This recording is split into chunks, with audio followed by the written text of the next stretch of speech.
A to Z classes के official YouTube channel पर आपका हार्दिक स्वागत है। सभी को सुप्रभात। और आज हम लोग एनसीईआरटी केमिस्ट्री को आगे बढ़ाते हैं, तो चलिए स्टार्ट करते हैं। आज का एनसीईआरटी कंटेंट है 2.6 colligative properties and determination of molar mass. Colligative properties होता क्या है, पहले इस चीज़ को आप समझिए। कोलिगेटिव प्रॉपर्टीज को जानने से पहले आपको कुछ बेसिक बात जानना होगा कि कैसे इस टॉपिक को कनेक्ट करके समझे हम लोग। तो आइए प्रीवियस टॉपिक की बात करते हैं हम, और सबसे बात करते हैं पहले राउल्ट्स लॉ। तो राउल्ट्स लॉ क्या कहता है? तो राउल्ट्स लॉ कहता है P1 प्रोपोर्शनल x1 और P1 equal to P1 not x1। पहले इस चीज को आप समझ लें। और हेनरी लॉ क्या कहता है? हेनरीज लॉ क्या कहता है ये भी जान ले आप। P प्रोपोर्शनल x और P बराबर KH(x). इस चीज को आपको हमेशा दिमाग में रखना होगा, हेनरी लॉ और राउल्ट्स लॉ। तो यहां के लिए राउल्ट्स लॉ इंपॉर्टेंट है, लेकिन आपको हेनरी भी कंप्लीट रखना है। ये P1 नॉट क्या होता है पहले ये समझें। ये भी एक वेपर प्रेशर ही होता है, लेकिन प्योर स्टेट में होता है। इस चीज को आपको जानना है। और ये आपका पार्शियल प्रेशर है। ये आपका x1 है क्या, मोल फ्रैक्शन। अब अगर आप P1 लेंगे तो यहां पर x1 लेंगे, यदि आप यहां पर P2 लेंगे तो यहां पर x2 लेंगे। अब बात कर लेते हैं कि किसको 1 लिया जाए और किसको 2 लिया जाए। सॉल्यूट को 1 लिया जाए कि 2 लिया जाए, अब ये चीज को भी आप जान ले थोड़ा सा। तो सॉल्यूट को मैं बोल रहा हूं कि आप 2 रखो, और सॉल्वेंट को हमेशा आप 1 रखो। इससे फायदा क्या होगा मैं आपको बता रहा हूं। सॉल्वेंट को हम यहां पे वरीयता मतलब कि वैल्यू और सम्मान की यदि बात करते हैं, तो सॉल्वेंट को हम लोग पहले रखते हैं, क्योंकि किसी भी सॉल्यूशन का यदि डिटर्मिनेशन आपको करना है, डिटरमाइंड करना है, तो कोई भी सॉल्यूशन जो है डिपेंड करता है कि उसका सॉल्वेंट का नेचर क्या है। मतलब कि सॉल्वेंट क्योंकि उसको डिजोल्व कराता है सॉल्यूट को, तो सॉल्वेंट ज्यादा मात्रा में रहता है। आप ऐसे समझिए, उसका ज्यादा क्वांटिटी होता है किसका, सॉल्वेंट का। मतलब कि जो लार्जर अमाउंट में होता है, तो जो लार्जर अमाउंट में होता है उसे सॉल्वेंट कहते हैं, और जो लेजर अमाउंट में होता है उसे हम लोग सॉल्यूट कहते हैं। तो जिसका लार्जर अमाउंट होता है, आपने मतलब कि ज्यादा मार्क्स लाया कोई भी एग्जामिनेशन में, तो आपका रैंक क्या होनी चाहिए? तो आपका रैंक होनी चाहिए 1। अगर आपने मैक्सिमम मार्क्स यदि आप प्राप्त करते हैं तो सेम उसी प्रकार से यहां पर सॉल्वेंट की अगर मैं बात करूं, तो सॉल्वेंट जो है लार्जर अमाउंट में होता है प्रेजेंट इन सॉल्यूशन। तो लार्जेस्ट अमाउंट के चलते हमने इसे 1 पर रखा है और सॉल्यूट को 2 पर रखा है। तो सॉल्यूट के लिए जी वेट पूछा जाए तो W2 लिखेंगे, और यदि इसका मोलिकुलर वेट पूछा जाए तो M2 लिखेंगे। इस चीज को अच्छा मैं पहले थोड़ा सा बेसिक बात को पहले मैं बता दे रहा हूं, यहां पर एक्सप्लेन कर दे रहा हूं, कि ताकि इस टॉपिक को समझने में आपको किसी प्रकार का परेशानी ना हो। और यदि वीडियो समझ में नहीं आ रहा है तो मैं मानता हूं कि इसके लिए आप उत्तरदायी खुद ही हैं, अगर आपको वीडियो नहीं समझ में आ रहा है तो। और नहीं तो आप दूसरा चैनल भी विजिट कर सकते हैं, आप स्वतंत्र हैं। भारत सरकार ने आपको स्वतंत्रता दी है। यूट्यूब में जाएं और सर्च करें colligative properties and determination of molar mass. हमसे बेहतर पढ़ाने वाले भी हैं, आपको समझ में आना चाहिए। सॉल्यूट को हमने 2 नंबर पर रखा है, तो W2। यदि सॉल्यूट का नंबर ऑफ मोल्स बताना होगा आपको, तो सिमिलर हम लोग N2 रखेंगे। अब यदि सॉल्वेंट के नंबर ऑफ मोल्स बताना होगा तो N1 रखेंगे। इन दोनों बातों को आप दिमाग में डालें कि हमें क्या क्या जानना है। सबसे पहले चलो यहां पर ओवरव्यू लेते हैं राउल्ट्स लॉ। तो राउल्ट्स लॉ हमारा P1 प्रोपोर्शनल x1, या सिमिलर आप P2 प्रोपोर्शनल x2 भी लिख सकते हैं, या प्रोपोर्शनल को यदि आप हटाते हैं तो P2 नॉट x2 आप लिख सकते हैं। और हेनरी लॉ तो आपको याद होना ही चाहिए। मैं बार बार बोल रहा हूं कि हेनरी लॉ जो है बोर्ड क्वेश्चन है, बोर्ड में हमेशा पूछा जाता है, और राउल्ट्स लॉ भी पूछा जाता है। तो बोर्ड मॉडल क्वेश्चन, और यहां पर भी है बोर्ड मॉडल क्वेश्चन, हमेशा ये प्रश्न पूछा जाता है। देखिए आप जो अभी लर्न कर रहे हैं, सीख रहे हैं आप, तो अभी जैसे कि CBSE बोर्ड जो है एग्जामिनेशन को रद्द कर दिया गया, ना पढ़ेगा इंडिया ना पूछेगा इंडिया। मोदी जी को बहुत बहुत धन्यवाद। वैसे विद्यार्थी जो दे रहे हैं जिनकी तैयारी ढंग से नहीं हुई थी, और वैसे टीचर भी उन्हें बधाई दे रहे हैं जो ठीक से नहीं पढ़ाए थे। इस चीज़ को आप समझ लो। लेकिन आपके साथ ये सब होने वाला नहीं है। आप अच्छा से पढ़िए, नेक्स्ट ईयर ऐसा कुछ नहीं होने वाला है। एग्जामिनेशन सही समय पर होगा आपका। तो आइए, मैं बोर्ड मॉडल क्वेश्चन की बात अभी कर रहा था। हमेशा एग्जामिनेशन में पूछा जाता है Henry law and its application, Raoult's law पूछा जा सकता है। तो इसका भी क्राइटेरिया किस प्रकार से है राउल्ट्स लॉ का, ये भी मैं आपको क्लियरफाई कर दूं थोड़ा। What is Raoult's law for volatile solid भी आ सकता है, या what is Raoult's law non volatile solid, इस प्रकार से क्वेश्चन पूछा जा सकता है। 2013 में भी पूछा है और 15 में भी पूछा है। यदि आप प्रीवियस ईयर क्वेश्चन को एनालिसिस करते हुए चलते हैं तो, और नहीं तो यदि आप ऑफलाइन हमसे क्लास करते हैं तो प्रीवियस ईयर क्वेश्चन आपको सीट में मिलेंगे, वहां पर आपको बनाना होगा। तो आइए, ये तो बेसिक बातें हुई। और यहां पर सॉलिड को नंबर 2 हमने रखा है और सॉल्वेंट को 1 पर रखा है। अगर सॉलिड को अगर नंबर 2 पर रखे हैं तो इसके लिए यदि वेट लिखने के लिए आएगा तो W2 लिखेंगे, और इसका मोलिकुलर वेट यदि लिखने के लिए आएगा तो M2 लिखेंगे। और सॉलिड का यदि नंबर ऑफ मोल्स लिखने के लिए आएगा तो N2 से उसे रिप्रेजेंट आप करेंगे। और सॉल्वेंट का यदि नंबर ऑफ मोल्स आए लिखने के लिए,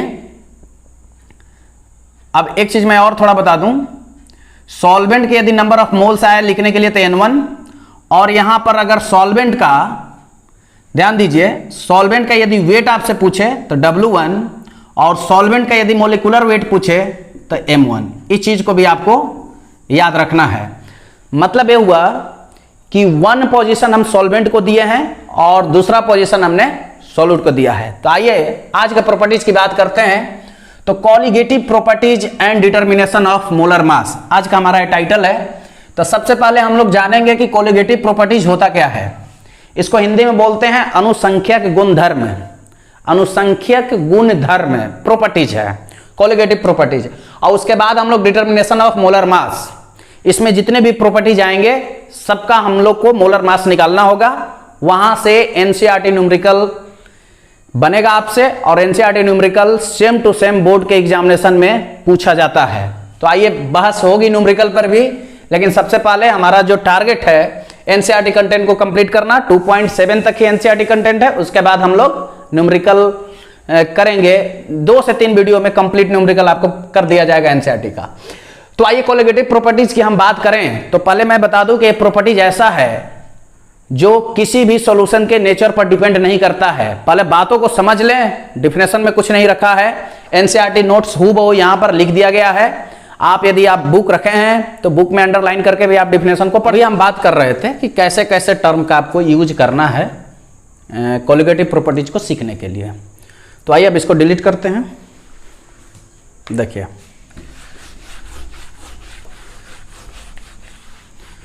आइए जानते हैं कॉलिगेटिव प्रॉपर्टीज होता क्या है। तो एक ऐसा प्रॉपर्टीज जो किसी भी सॉल्यूशन के नेचर पर डिपेंड ना करता हो, किसी भी सॉल्यूशन के नेचर पर डिपेंड ना करता हो।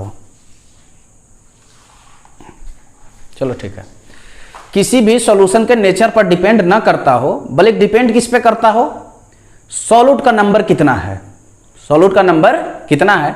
और अभी तक हम लोग जो सॉल्यूशन के जितने भी टर्म पढ़ते आ रहे हैं वो कहीं ना कहीं सॉल्यूट से रिलेटेड ही हैं। राउल्ट्स लॉ भी क्या कह रहा है कि सॉल्यूट जितना भी उसमें घुला हुआ है, ठीक है, उसका जो पार्शियल प्रेशर होगा उसके मोल फ्रैक्शन, मतलब एक सॉल्यूशन का जो पार्शियल प्रेशर होगा वो सॉल्यूट का जो कंसंट्रेशन टर्म आपने बता रखा है, किससे बता रखा है, तो मोल फ्रैक्शन से बता रखा है।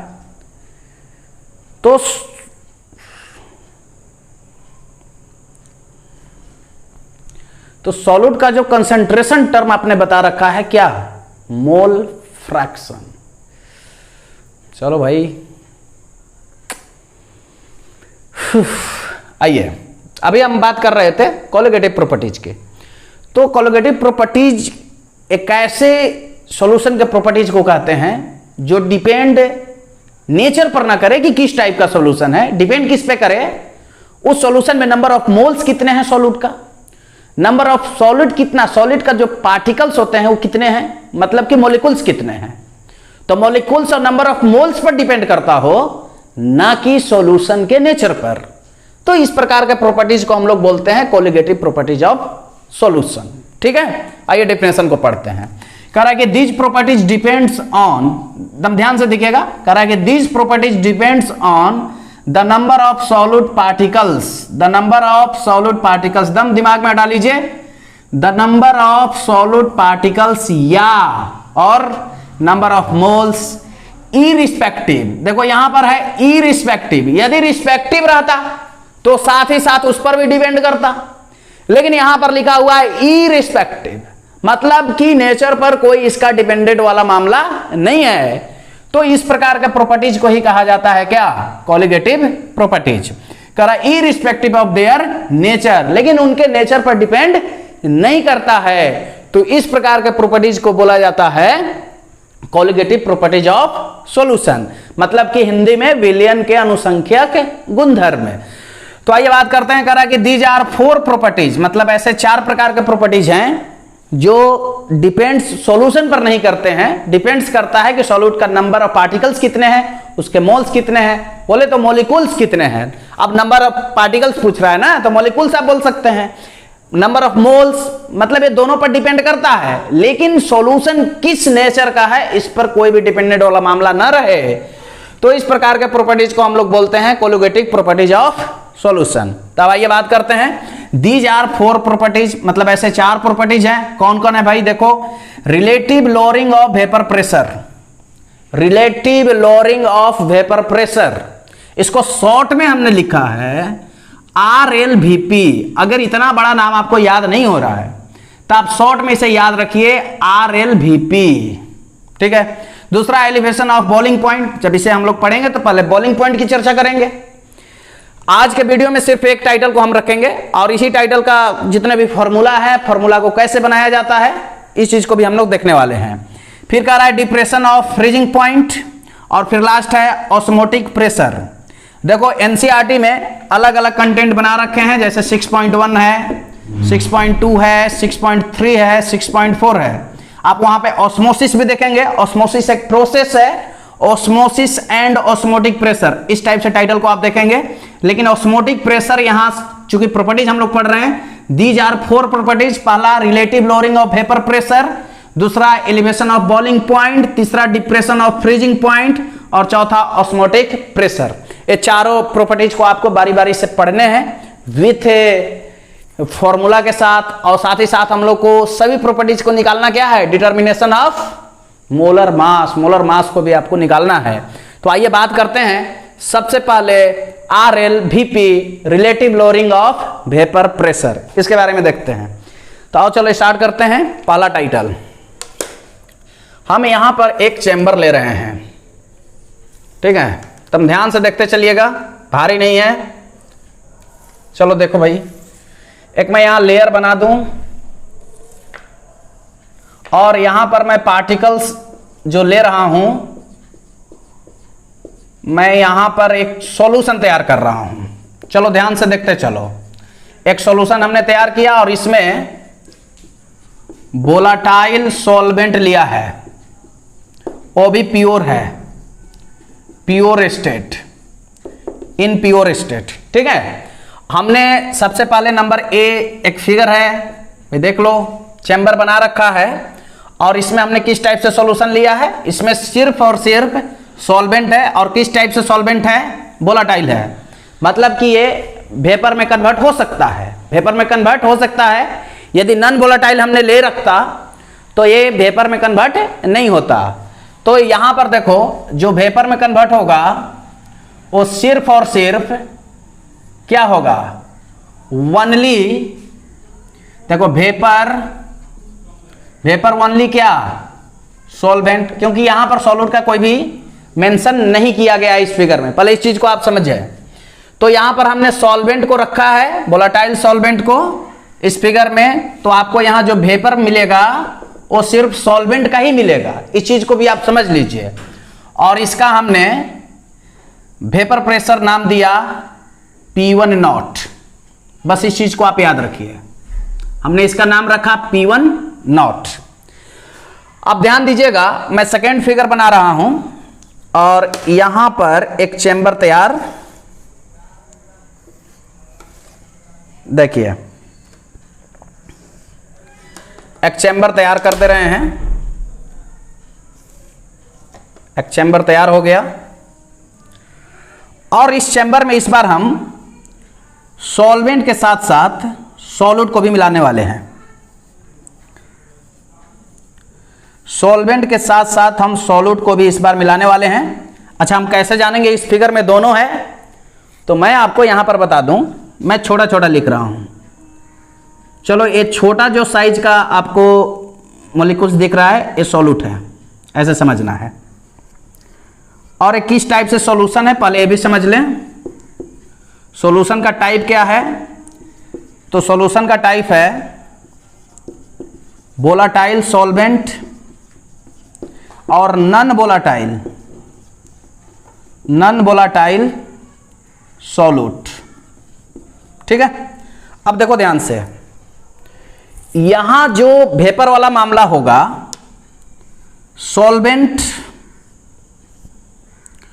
और आपके दिमाग में आएगा कि सॉल्यूट का भी होगा, लेकिन चूंकि आपने नॉन वोलाटाइल सॉल्यूट लिया है इसलिए वेपर में कन्वर्ट नहीं होता है, वेपर में कन्वर्ट नहीं होता है। अब चीजों को जानना है कि यहां पर सॉल्वेंट का जो मॉलिक्यूल्स है वो वेपर में कन्वर्ट हो रहे हैं। देखो, वेपर, यहां पर भी सिमिलर ओनली सॉल्वेंट। अब एक मिनट,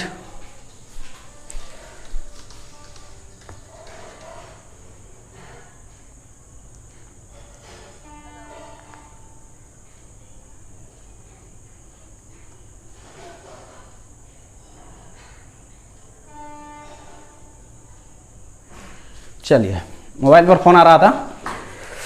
आइए, अभी बात कर रहे थे हम कि यहां जो वेपर होगा ओनली सॉल्वेंट का ही होगा, सॉल्यूट का क्यों नहीं होगा? क्योंकि बिकॉज सॉल्यूट जो आपने लिया है नॉन वोलाटाइल सॉल्यूट लिया है, तो यहां पर जो वेपर प्रेशर होगा इसको हम मान रहे हैं P1।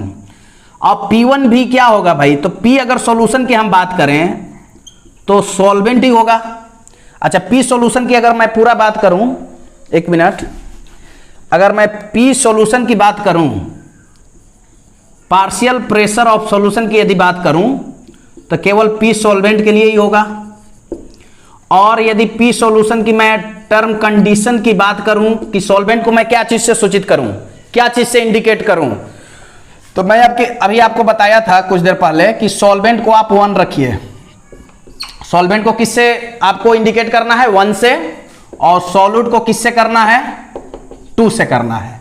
ठीक है, क्योंकि सॉल्वेंट का अमाउंट जो है लार्जर होता है एनी सॉल्यूशन।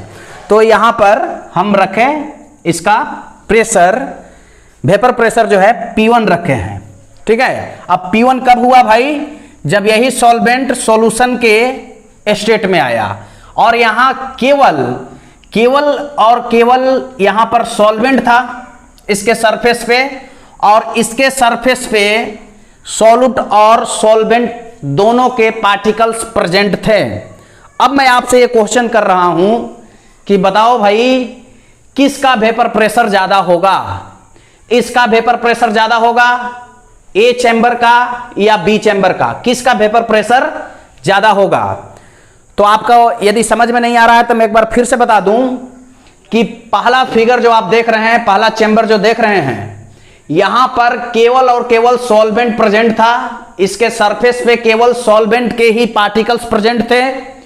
तो यहां सॉल्वेंट के सारे पार्टिकल्स जो है वो वेपर में कन्वर्ट हो जा रहे थे। लेकिन जैसे ये सॉल्वेंट सॉल्यूशन के रूप में आता है तो इसके सरफेस पे यहां पर आधा जो, अगर हाफ की बात करें तो हाफ तो आपका नॉन वोलाटाइल सॉल्यूट ले लिया और हाफ में रहा वोलाटाइल सॉल्वेंट। तो स्वाभाविक है इस फिगर के देखने के बाद आपके दिमाग में आंसर छप गया होगा कि यहां पर किसका वेपर प्रेशर ज्यादा होगा। तो स्वाभाविक है कि वेपर प्रेशर फर्स्ट चैम्बर का ज्यादा होगा, फर्स्ट चैम्बर का वेपर प्रेशर ज्यादा होगा। तो हम लोग ये वेपर प्रेशर की यदि बात करें तो ए का ज्यादा होगा बी के कंपेयर में, बी के कंपेरिजन में। तो यहां हम लोग बोल सकते हैं कि P1 नॉट का प्रेशर ज्यादा है किससे? P1 से। अब ये जो आप डिफरेंस देख रहे हैं, इसके वेपर प्रेशर और इसके वेपर प्रेशर के बीच जो डिफरेंस आ रहा है, जो आपने अंतर देख रखा है यहां पर कि भाई इसका ज्यादा है तो इसका कम है, इसी फेनोमेना को कहा जाता है relative lowering of vapour pressure. बातों को समझिए आप अच्छा से। जब सॉल्वेंट, केवल सॉल्वेंट ही हो, इस सरफेस पर केवल सॉल्वेंट हो, यदि बॉस केवल घर में है, आप ऐसे समझिए, एक डेली लाइफ का प्रैक्टिकल करके मैं आपको बता रहा हूं कि एक आदमी जब घर में होता है तो कहावत भी है, ऐसे कार्टून भी कहा जाता है कि घर में बॉसगिरी सबको दिखाता है। तो यहां जब आदमी घर में है तो बॉस है भाई, उसका शक्ति ज्यादा है, लेकिन जैसे ही वो बाजार में चला जाता है तो वहां बॉसों की संख्या ज्यादा हो जाती है, तो फिर वहां पर उसका बॉसगिरी नहीं चलता है और उसकी शक्ति कम हो जाती है। उसी टाइप से यहां पर सॉल्वेंट अकेले था, लेकिन जैसे ही ये दूसरा स्टेज में आया तो सॉल्वेंट के साथ यहां सॉल्यूट के भी पार्टिकल्स देखे गए इस सरफेस पे। तो इस सरफेस पे जब सॉल्यूट के पार्टिकल्स देखे गए तो इसके लेयर की यदि बात करें तो हाफ, मतलब कि आधा जगह तो सॉल्यूट के पार्टिकल से ऑक्युपाई कर ले रहे हैं और आधा जगह सॉल्वेंट के पार्टिकल्स ऑक्युपाई कर ले रहे हैं। तो इस स्थिति में इसका जो वेपर प्रेशर होगा केवल और केवल सॉल्वेंट का ही होगा, और यहां पर देख रहे हैं कि आधा स्पेस ही वेपर में कन्वर्ट हो पाएगा, आधा स्पेस के मॉलिक्यूल्स ही वेपर में कन्वर्ट हो पाएगा, और यहां पूरा हो रहा था। तो आप बोल सकते हैं कि इसका वेपर प्रेशर ज्यादा है और इसका कम है, और इसी फेनोमेना को, इसी घटना को कहा जाता है relative lowering of vapour pressure. मैं थोड़ा इसका मीनिंग बता दूं, रिलेटिव का तो कोई मीनिंग होता नहीं है, बस उसी के सापेक्ष होता है, और लोअरिंग का मतलब ही होता है कमी, डिक्रीज, डिक्रीजिंग। आप ऐसे याद रखेंगे, लोअरिंग मींस कमी, डिक्रीज वाला मामला आ रहा है यहां पर। और इसका हिंदी की मैं बात करूं तो अवनमन होता है, हिंदी में इसे अवनमन कहा जाता है। अवनमन का शुद्ध मीनिंग होता है कमी, और डिक्रीज का मतलब भी कमी होता है। तो relative lowering of vapour pressure, तो ये जो कमी आने का जो घटना दिख रहा है आपको, कमी आने का जो घटना दिख रहा है, इसी घटना को बोला जाता है relative lowering of vapour pressure, RLVP। उम्मीद है कि आपको एक कॉन्सेप्ट समझ में आ गया होगा। आइए बात करते हैं इसके डिफिनेशन का। तो कह रहा है कि the vapour pressure of solution decreases, देखो कह रहा है the vapour pressure of solution, solution का जो वेपर प्रेशर होगा वो डिक्रीज करेगा। कब डिक्रीज करेगा भाई? तो when a non volatile solute is added, जब आप किसी भी वोलाटाइल सॉल्वेंट में नॉन वोलाटाइल सॉल्यूट को जब आप मिक्स करते हैं, जब ऐड करते हैं, तो ऐसे घटना देखने को आपको मिलता है। The vapour pressure of solution decrease when a non volatile solute is added to a volatile solvent, this decrease of VP, देखो ध्यान से, दिस डिक्रीज, यह जो घटने का जो घटना है, वेपर प्रेशर के कमी, वेपर प्रेशर में कमी आने का जो घटना है, उसी घटना को कहा जाता है this is called RLVP, this is called RLVP। चलो आप समझ गए होंगे, आप ऐसे शॉर्ट में याद रखेंगे कि ये जो कमी हो रहा है, मतलब वेपर प्रेशर में जो कमी हो रहा है किसी भी सॉल्यूशन में, कब कमी हो रहा है? जब हम वोलाटाइल सॉल्वेंट में नॉन वोलाटाइल सॉल्यूट को ऐड कर रहे हैं, तो ये जो कमी हो रहा है, डिक्रीजिंग जो हो रहा है, इसी फेनोमेना को कहा जाता है lowering, relative lowering of vapour pressure. अब आइए बात करते हैं इसके फॉर्मूला को, कि फॉर्मूला कैसे निकालेंगे, और फिर हम लोग बात करेंगे डिटर्मिनेशन ऑफ मोलर मास, मतलब मोलर मास कैसे निकालेंगे relative lowering of vapour pressure का। तो आइए बात करते हैं, सबसे पहले फॉर्मूला की बात करते हैं कि फॉर्मूला कैसे निकालें इसका। ध्यान से देखिएगा, फॉर्मूला में भी कुछ नहीं है, आपको समझ में आ जाएगा। देखिए फॉर्मूला कैसे निकालेंगे। यदि मैं रॉल्स लॉ की बात करूं, अगर मैं रॉल्स लॉ की बात करूं तो रॉल्स लॉ P1 प्रोपोर्शनल क्या होता है? X1, और P1 equal to P1 not X1। यदि आप इक्वेशन इसे 1 ले लें, ठीक है, पहली चीज को आप समझिए। और दूसरी की अगर मैं बात करूं, ए फर्स्ट स्टेटमेंट आप हैशटैग करके लिख सकते हैं। सेकेंड की यदि मैं बात करूं कि अब आपको प्रेशर में परिवर्तन देखने को मिल रहा है, तो जब वेपर प्रेशर में आपको परिवर्तन देखने को मिल रहा है तो परिवर्तन को आप डेल्टा से इंडिकेट कर सकते हैं। तो हमने डेल्टा पी बराबर हम क्या लिखने वाले हैं यहां पर आप समझिए। तो जब सॉल्वेंट जो था प्योर स्टेट में था तो P1 नॉट, और जब सॉल्वेंट सॉल्यूशन के स्टेट में गया तो हमने वहां पर P1 से इसे इंडिकेट किया था। तो देखो डेल्टा P जो होगा वो क्या होगा, relative lowering of vapour pressure. और यहां पर सबसे पहले बड़ा कौन हो रहा है, तो बड़ा कौन हो रहा है जब वो प्योर स्टेट में था, मतलब कि जब सॉल्यूशन में केवल वोलाटाइल सॉल्वेंट था, तो उसके लिए P1 नॉट माइनस क्या होगा जब वो सॉल्वेंट जो है सॉल्यूशन के स्टेट में पहुंच जाएगा। तो डेल्टा P इक्वल टू आपको समझ में आया कि नहीं, पहले देख लीजिए, बड़ा में से ही छोटा को घटाया जाता है, इस चीज को भी आपको जानना पड़ेगा। अब डेल्टा P तो हमारा मिल गया। अब मैं बात करता हूं यहां पे फर्स्ट इक्वेशन, ये फर्स्ट इक्वेशन है और ये है आपका सेकेंड इक्वेशन।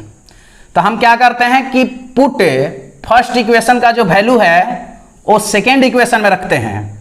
तो डेल्टा P इक्वल टू हो जाएगा P1 नॉट माइनस P1 का मान है P1 नॉट x1। अच्छा से देखिए, हमने कुछ नहीं किया है, बस ये P1 का वैल्यू है इक्वेशन 2 में रख दिए, मतलब 1 का जो वैल्यू है 2 में हमने रख दिया यहां पर। तो delta P equal to P1 naught minus, अब यहां पर ऐसा करते हैं कि P1 नॉट आपको दोनों जगह कॉमन दिखाई दे रहा है, तो यहां से कॉमन ले लेंगे तो 1 माइनस x1 बचेगा। इस इक्वेशन को पहले आप समझ लें कि कैसे आया, एक बार और समझिए। हमारा रॉल्स लॉ क्या कहता है, P1 प्रोपोर्शनल x1 कहता है, तो प्रोपोर्शनल को हटाते हैं आप, P1 नॉट x1 और delta P RLVP relative lowering of vapour pressure, मतलब डेल्टा इसलिए क्योंकि चेंजिंग हो रहा है, और P1 नॉट जब वो प्योर स्टेट में जब सॉल्वेंट था, और माइनस P1 जब वो सॉल्वेंट सॉल्यूशन की अवस्था में चला गया। अब आइए बात करते हैं, वी नो दैट, हम लोग इस चीज को जानते हैं कि x1 plus x2 equal to 1 होता है, मतलब कि जो मोल फ्रैक्शन का जो एडिशन होता है, अगर x1 किसके लिए भाई, तो मोल फ्रैक्शन ऑफ, देखिए 1 हमने किसको रखा है, सॉल्वेंट को रखा है, तो सॉल्वेंट आप लिखेंगे, और x2 किसके लिए, मोल फ्रैक्शन ऑफ मतलब कि हमने दूसरा नंबर सॉल्यूट को रखा है और पहला नंबर किसको दिया है, सॉल्वेंट को दिया है, और 1। तो अब यहां पर देखो, अगर x2 का मान आपसे पूछे, वैल्यू पूछे, तो इधर प्लस है तो उधर जा क्या होगा, 1 माइनस x1। अब आप देखो यहां पर 1 माइनस x1 और यहां 1 माइनस x1 टैली कर रहा है कि नहीं, तो 1 माइनस x1 के जगह पे हम क्या रख सकते हैं, x2 रख सकते हैं। तो delta P equal to P1 naught x2। यदि हम इसको रीअरेंज करके देखें, इस कैलकुलेशन को यदि मैं आगे बढ़ाकर देखूं, तो delta P by P1 naught equal to x2, ये भी फॉर्मूला आप याद रख सकते हैं, ये भी इंपॉर्टेंट फॉर्मूला है। अब इस फॉर्मूला को हम आगे बढ़ाते हैं, अब इसका आप स्क्रीनशॉट ले लीजिए।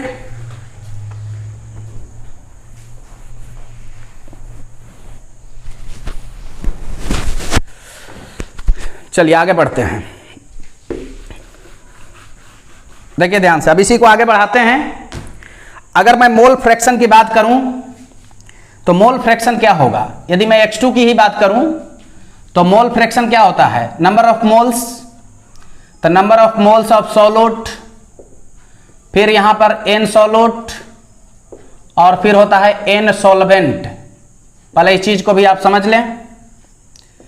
तो अब ध्यान दीजिएगा, x2 या किसी भी मोल फ्रैक्शन आपको निकालना है, तो यहां 2 लिखना पड़ेगा, यहां भी 2, अब यहां पर तो टोटल होता है, लेकिन आप यहां जो सॉल्यूट देख रहे हैं, number of moles of solute, इस सॉल्यूट को आप नेगलेक्ट करके चलते हैं। अब आगे चल के आप न्यूमेरिकल भी देखेंगे, तो ये जो नीचे सॉल्यूट आपको दिखाई दे रहा है, इसको आप नेगलेक्ट करके चल सकते हैं, या यदि आप इस घटना में भी आप देखेंगे तो सॉल्यूट जो है, नॉन वोलेटाइल सॉल्यूट आपने लिया है और ये आपको वेपर में कन्वर्ट नहीं हो रहा है, इससे भी आप रिलेट करके देख सकते हैं, लेकिन यहां पर नेगलेक्ट करके चला जाता है। तो इसका फाइनल फॉर्मूला इस प्रकार से आपको दिखाई देगा, n सॉल्यूट बटा n सॉल्वेंट। तो यहां पर देखिए ध्यान से कि x2 इक्वल टू नंबर 2 हम लोग n2 लिख सकते हैं, क्योंकि 2 हमने किसको रखा है, सॉल्यूट का नंबर दिया है, और सॉल्वेंट के लिए n1। तो x2 का हमारा फॉर्मूला आ गया n2 बाई n1। अब मैं इसका इस्तेमाल करूंगा किसमें, जब हम मोलर मास को निकालेंगे। अभी मैं इस फॉर्मूला को रीअरेंज कर रहा हूं, आगे बढ़ा रहा हूं। तो इस फॉर्मूला को आप आगे कैसे बढ़ाएंगे, तो डेल्टा पी का पुनः मान आप इसमें रखेंगे। तो डेल्टा पी का मान कितना है आपके पास, तो डेल्टा पी का मान है आपके पास, यहां देखो डेल्टा पी का मान है P1 नॉट माइनस P1। तो आप यहां पर रखिए P1 नॉट माइनस P1 बटा P1 naught equal to x2। तो ये एक फॉर्मूला हुआ relative lowering of vapour pressure का। आप यहां पर मिला लेंगे P1 naught minus P1 upon P1 naught equal to x2। इस फॉर्मूला को आप मिला लीजिए, ठीक है। तो ये फॉर्मूला तो आपका कंप्लीट हो गया, इसी को रीअरेंज कर दिया है। अब हमें फाइंड क्या करना है, मोलर मास फाइंड करना है। पहले इस चीज को एक बार समझ लें, हमने कुछ नहीं किया है, Rawls law P1 proportional x1, P1 proportional को हटाएंगे P1 नॉट x1 आएगा, और उसके बाद relative lowering of vapour pressure, क्योंकि चेंज हो रहा है इसलिए हमने डेल्टा यहां पर लगाया है। तो P1 not a pure state में था, और ये जब सॉल्वेंट आपको सॉल्यूशन के फेज में गया तो उसका जो वेपर प्रेशर हुआ P1 हुआ, तो P1 घट गया, इसलिए क्योंकि ये इसका कम हो रहा था, वेपर प्रेशर क्या हो रहा था, कम हो रहा था। कम क्यों हो रहा था, क्योंकि इसमें हमने ऐड किया था नॉन वोलेटाइल सॉल्यूट को ऐड किया था, इसलिए। तो आइए बस ये आपका कैलकुलेशन है। हमने फिर क्या किया, डेल्टा पी यहां पर देखो P1 का जो वैल्यू है हमने इसमें पुट कर दिया। तो पुट करने के बाद यहां पर फिर कॉमन आउट 1 माइनस x1। हम जानते हैं कि x1 और x2 क्या होता है, 1 के बराबर होता है। तो this put value is the final formula of relative lowering of vapour pressure. अब हम लोग मोलर मास निकालेंगे इसके सहायता से, ठीक है। देखो अभी तुरंत निकालते हैं, देखो कैसे निकालेंगे।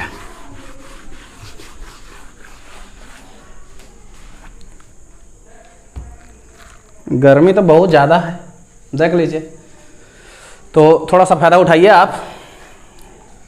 आइए तो बात करते हैं मोलर मास। मोलर मास, ठीक है।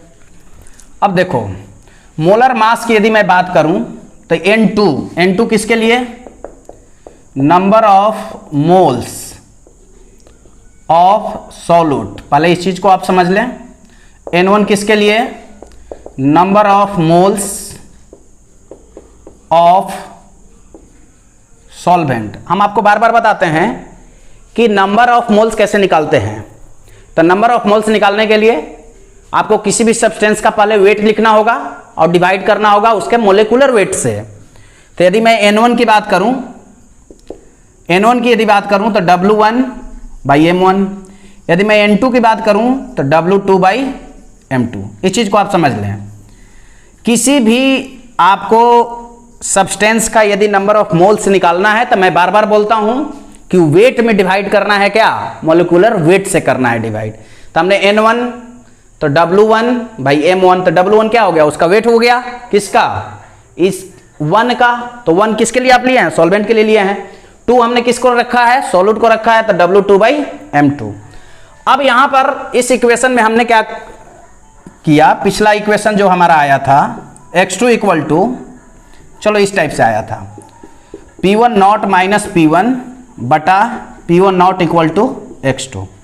तो P1 naught minus P1 naught x2 को हम क्या लिख सकते हैं, तो N2 बाई N1 लिख सकते हैं। अब ये दोनों का वैल्यू उठाकर इसमें डाल दीजिए। तो P1 naught minus P1 by P1 not, और इसका वैल्यू पहले N2 का रखे आप, तो W2 बाई M2, और N1 तो बट्टा रखेंगे, तो बट्टा का बट्टा क्या हो जाता है, पलट जाता है, तो ऊपर में क्या चला जाएगा, देखो। अच्छा चलो भाई रखी के दिखा देते हैं। तो N1 का वैल्यू क्या रखेंगे आप, W1 बाई M1।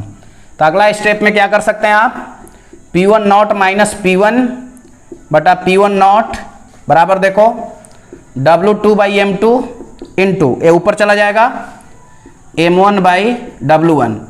तो यहाँ से बहुत आसानी से वेट दिया हुआ रहेगा तो मोलिकुलर मास को आप निकाल सकते हैं, मोलर मास आप निकाल सकते हैं, M1 भी निकाल सकते हैं और M2 भी आप निकाल सकते हैं। तो अब इस फॉर्मूला को यहां पर आप देख लीजिए कि P1 minus P1 naught minus P1 देखो, और P1 naught equal to W2 by M2 और M1 बाई W1। तो ये रहा molar mass of relative lowering of vapour pressure. तो आज के क्लास बेसिकली हम लोग लिए कोलिगेटिव प्रॉपर्टीज, और कोलिगेटिव प्रॉपर्टीज में हमने 2.6.1 को देखा, relative lowering of vapour pressure, कि कैसे वेपर प्रेशर में कमी आ रही है, कैसे डिक्रीज हो रहा है, इस चीज को हमने समझने का प्रयास किया। फार्मूला को भी देखा और मोलर मास को भी देखा। ठीक है, यदि वीडियो आपको पसंद आ रहा है तो लाइक कीजिए, पसंद आ रहा है तो चैनल को सब्सक्राइब कीजिए। किसी प्रकार का डाउट है तो आप कमेंट में दीजिए, कमेंट नहीं दे सकते हैं तो व्हाट्सएप नंबर पर अपना नोट्स भेजिए। नोट्स में किसी प्रकार का डाउट है तो मुझे आप कॉल कीजिए। वीडियो को देखने के लिए इतने गर्मी में बहुत बहुत धन्यवाद। चैनल से जुड़े रहिए, बैक टू बैक का वीडियो आपको डेली मिलने वाला है। बहुत बहुत धन्यवाद।